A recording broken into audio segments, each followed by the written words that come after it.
Hello, नमस्कार दोस्तों। आप सभी का एक नई वीडियो में बहुत बहुत स्वागत है। दोस्तों, आज के इस वीडियो में हम एक ऐसी कंपनी के बारे में बात करने जा रहे हैं जिसका नाम है IKIO टेक्नोलॉजीज लिमिटेड। दोस्तों, एक ऐसी कंपनी है जहां पर प्रमोटर होते हैं वो लगातार बाइंग कर रहे हैं। कब कौन से प्रमोटर ने कितनी बाइंग की है, इस वीडियो में आपको डिटेल में जानने को मिलने वाला है। उससे पहले दोस्तों, हम जान लेते हैं कि ये कंपनी काम क्या करती है, इसका एक्चुअल में बिजनेस क्या है। जो Q3 या 526 का कॉल जारी किया गया है, उसमें मैनेजमेंट के द्वारा क्या क्या बताया गया है, इस कंपनी का फ्यूचर ग्रोथ प्लान क्या है, इसके अलावा इस कंपनी के जो अभी प्रेजेंट टाइम में पैरामीटर हैं वो कैसे देखने को मिल रहे हैं।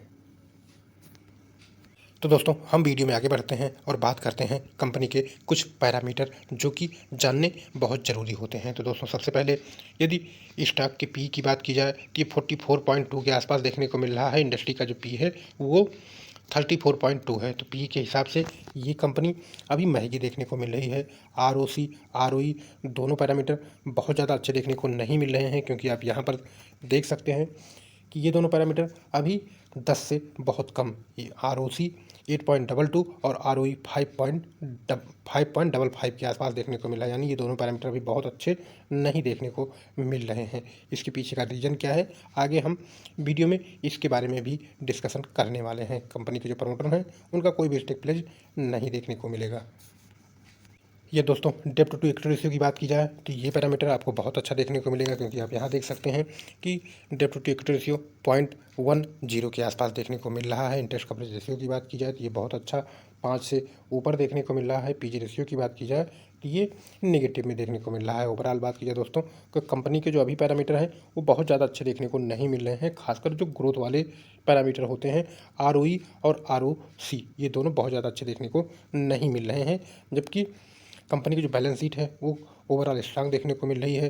कंपनी जो इनकम कमा रही है, जो उसके पास कर्ज है उस पर कंपनी जो पैसा जनरेट कर रही है वो अच्छा देखने को मिल रहा है। दोस्तों, अब हम वीडियो में आगे बढ़ेंगे और सबसे पहले जानने की कोशिश करेंगे कि कंपनी का एक्चुअल बिजनेस क्या है, कंपनी पैसा कैसे कमाती है, क्या क्या बिजनेस कर रही है। दोस्तों, यदि इसके बिजनेस की बात की जाए तो IKIO टेक्नोलॉजीज लिमिटेड एक LED लाइटिंग और इलेक्ट्रॉनिक्स मैन्युफैक्चरिंग कंपनी है, जो मुख्य रूप से ODM यानी ओरिजिनल डिजाइन मैन्युफैक्चरर और EMS यानी इलेक्ट्रॉनिक्स मैन्युफैक्चरिंग सर्विसेज मॉडल पर काम करती है। कंपनी क्या काम करती है, यदि इसके कोर बिजनेस की बात की जाए दोस्तों, तो ये कंपनी मुख्यतः LED lighting electronics product design, develop और मैन्युफैक्चर करने का काम करती है। कंपनी के कुछ प्रोडक्ट की बात की जाए तो उसमें LED लाइट, जिसमें panel, down light, decorative light, LED drives, ये कंपनी मैन्युफैक्चर करती है। इसके अलावा refrigerator light, switches, hardware component, recreational vehicle component को भी ये कंपनी मैन्युफैक्चर करने का काम करती है। दोस्तों, जब इस कंपनी की स्थापना हुई थी तब ये एक प्योर इलेक्ट्रिकल कंपनी थी। इस कंपनी का नाम भी अलग था। उस समय इस कंपनी का नाम था IKIO लाइटिंग लिमिटेड, लेकिन बाद में इस कंपनी का नाम चेंज किया गया और कंपनी का जो नाम रखा गया वो रखा गया IKI टेक्नोलॉजीज लिमिटेड। पहले दोस्तों ये कंपनी प्योर लाइटिंग के जो प्रोडक्ट होते हैं उनको मैन्युफैक्चर करने का काम करती थी। यहाँ पर आप देख सकते हैं कि IKIO मूल रूप से LED लाइटिंग मैन्युफैक्चरर थी, लेकिन FY21 यानी 2020 के आसपास से कंपनी ने EMS यानी electronics manufacturing services, PCB assembly और कॉन्ट्रैक्ट मैन्युफैक्चरिंग जैसी सर्विस को एक्टिवली डेवलप करना शुरू किया। FY25 के बाद EMS सेगमेंट को कंपनी ने एग्रेसिवली स्केल करना शुरू किया। IPO, इस कंपनी का जो IPO आया था 2023 के समय तक, 2023 में आया था, उस समय तक कंपनी EMS कंपनी की फ्यूचर ग्रोथ स्ट्रेटजी का की पिलर बन चुका था। यानी उस समय कंपनी ने अच्छे तरीके से EMS सेक्टर में एंट्री कर लिया था। EMS में ये कंपनी क्या काम करती है तो EMS के तहत IKIO PCB assembly, LED drive manufacturing, product prototyping, end to end electronics manufacturing करने का काम करती है। यानी सिर्फ LED नहीं, अब पूरी इलेक्ट्रॉनिक्स वैल्यू चेन कवर कर रही है ये कंपनी। इस कंपनी ने अपने आप को लाइटिंग प्रोडक्ट से निकलकर ईएमएस सेक्टर में जाने के बारे में क्यों सोचा, उसके पीछे का रीज़न क्या था? तो दोस्तों, डाइवर्सिफिकेशन, सिर्फ एलईडी पर निर्भरता कम करना, हाई ग्रोथ अपॉर्चुनिटी। जो उस समय दोस्तों जब इस कंपनी ने अपने आप को ईएमएस सेक्टर में प्रवेश किया, तो दोस्तों उस समय ईएमएस सेक्टर में बहुत तेज़ी से ग्रोथ हो रहा था। उस चीज़ का फ़ायदा उठाने के लिए इस कंपनी ने इलेक्ट्रॉनिक मैन्युफैक्चरिंग मार्केट में अपनी कंपनी का डाइवर्सिफिकेशन किया। तीसरा दोस्तों, एग्जिस्टिंग कैपेबिलिटी का यूज। एलईडी में ऑलरेडी इलेक्ट्रॉनिक्स नॉलेज था, कंपनी के पास पहले से इस क्षेत्र में काम करने का अनुभव था। Client demand, global client complete solution चाहते थे। जो दोस्तों एलईडी लाइटिंग बनती है उसमें भी इलेक्ट्रॉनिक्स के विभिन्न प्रकार के जो पार्ट होते हैं वो मैन्युफैक्चर किए जाते थे, तो यहाँ पर कंप्लीट सोल्यूशन कंपनी को चाहिए था, इसलिए इस कंपनी ने अपने आप को ईएमएस सेक्टर में प्रवेश कराया। ये दोस्तों आज की स्थिति की बात की जाए तो अभी ईएमएस सेगमेंट छोटा है कंपेयर टू एलईडी, लेकिन मैनेजमेंट इसे फ्यूचर ग्रोथ इंजन मानती है। धीरे धीरे नए क्लाइंट और प्रोडक्ट कैटेगरी ऐड हो रहे हैं। ईएमएस दूसरे ब्रांड के लिए contract manufacturing, PCB assembly, prototype, mass production जैसी सेवाएं प्रदान कर रही है। आसान भाषा में कहें तो IKIO सिर्फ एलईडी कंपनी थी, लेकिन अब ये इलेक्ट्रॉनिक मैन्युफैक्चरिंग कंपनी बन रही है। ये दोस्तों इसके ग्राहक और मार्केट की बात की जाए तो कंपनी भारत प्लस विदेश यूएस में अपने प्रोडक्ट जो होते हैं उनको सप्लाई करती है। इसका बड़ा ग्राहक फिलिप्स है। दोस्तों इस कंपनी के लास्ट क्वार्टर के रिजल्ट की बात की जाए तो कंपनी के रेवेन्यू में 20% की ईयर वाइज ग्रोथ देखने को मिली थी। ईबीटा में 47% के आसपास ग्रोथ देखने को मिला था। मार्जिन की बात की जाए तो उसमें भी 15% का इम्प्रूवमेंट देखने को मिला था। रिजल्ट के बाद दोस्तों जो मैनेजमेंट के द्वारा कमेंट्री की गई थी उसमें मैनेजमेंट के द्वारा बताया गया है कि margin improvement, scale plus product mix की वजह से ये जो कंपनी का इनकम और जो रिजल्ट अच्छा आया था इनकी वजह से आया था। कंपनी प्रॉफिटली धीरे धीरे इम्प्रूव हो रही है। जो कंपनी की प्रॉफिट है वो उसमें धीरे धीरे सुधार देखने को मिल रहा है। बिजनेस मिक्स में बड़ा बदलाव देखने को मिला है। मैनेजमेंट का सबसे बड़ा highlight other business non LED का कंट्रीब्यूशन रहा है, जो कि 70% Q3 FY26 में 70% तक पहुंचते हुए देखने को मिला है, जो कि पहले 63% था। यानी इसमें 7% की एक अच्छी ग्रोथ देखने को मिली है।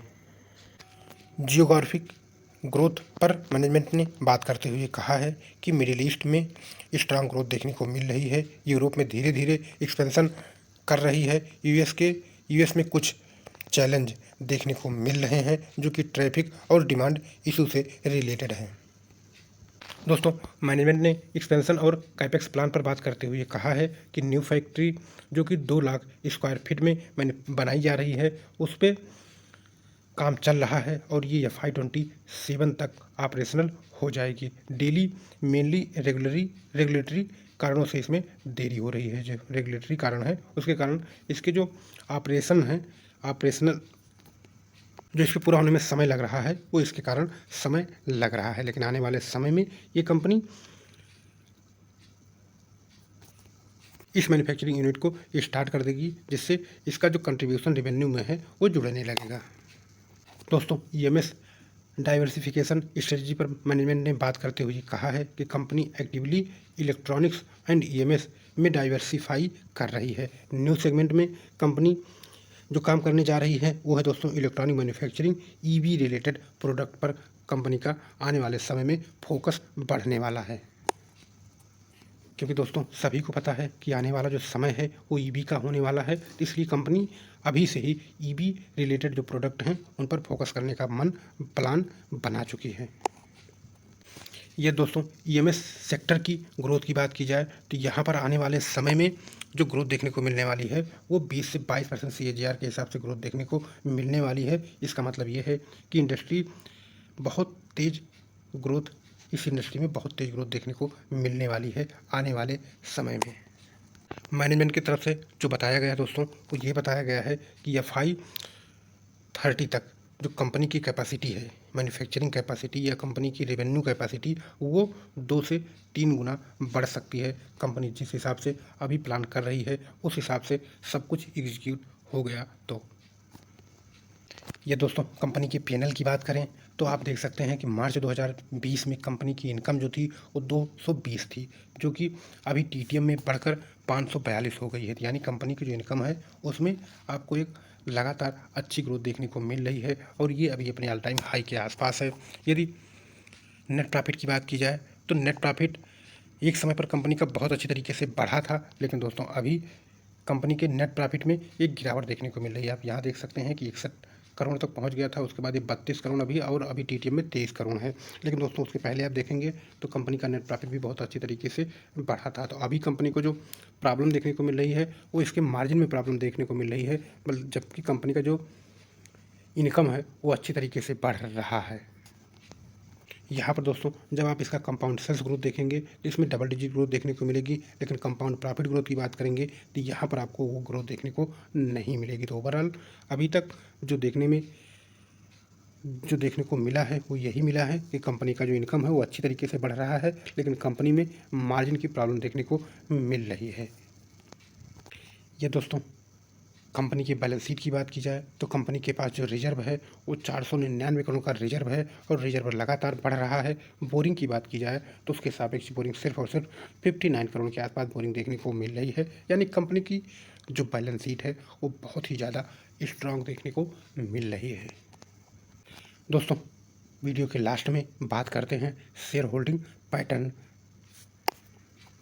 को लेकर कि अभी जो शेयर होल्डिंग पैटर्न है वो कैसे देखने को मिल रहा है। तो यहाँ पर आप देख सकते हैं कि प्रमोटर के पास 72.50% का स्टेक है, एफआई के पास 0.61% का स्टेक है और अभी यहाँ पर एफआई ने हल्की सी बाइंग की है। डीआई के स्टेक की बात की जाए तो एक क्वार्टर पहले 1.69 था, जो कि बढ़कर 1.71% देखने को मिल रहा है। और यदि पब्लिक के स्टेक की बात की जाए तो पब्लिक का स्टेक 25.22% से घटकर 25.18% देखने को मिल रहा है। लेकिन दोस्तों यदि आप प्रमोटर में देखेंगे तो प्रमोटर में भी आपको अलग अलग नाम देखने को मिल जाएंगे। पहला नाम है हरदीप सिंह, जिनके पास 42.73% का स्टेक यहाँ पर देखने को मिलेगा। यहाँ पर आप इस नाम को बहुत ध्यान से देखिएगा, इसकी ज़रूरत आपको आगे भी लगने वाली है। इसके अलावा सुरमीत कौर हैं, इनके पास 29.6% का स्टेक है। ओवरऑल बात की जाए दोस्तों तो शेयर होल्डिंग पैटर्न बहुत ही अच्छा देखने को मिल रहा है और पिछले कुछ सालों में देखेंगे तो प्रमोटर ने बाइंग ही की है। इसमें लॉन्ग टर्म में भी कोई प्रमोटर के द्वारा सेलिंग नहीं की गई है और जो यहाँ पर चेंजेस अभी देखने को मिल रहे हैं वो भी पॉजिटिव चेंज ही देखने को मिलेंगे। इसके अलावा यदि नंबर ऑफ शेयर होल्डर की बात की जाए तो उनकी संख्या लगातार घट रही है, जो कि एक बहुत ही अच्छा पॉजिटिव संकेत देखने को मिल रहा है। अब दोस्तों आप थोड़ा नीचे आएंगे और यहाँ पर देखेंगे, यहाँ पर देखिए ये एक दिन पहले की न्यूज़ है, ठीक है, एक दिन पहले की न्यूज़ है और यहाँ पर आप देख सकते हैं कि जो प्रमोटर हैं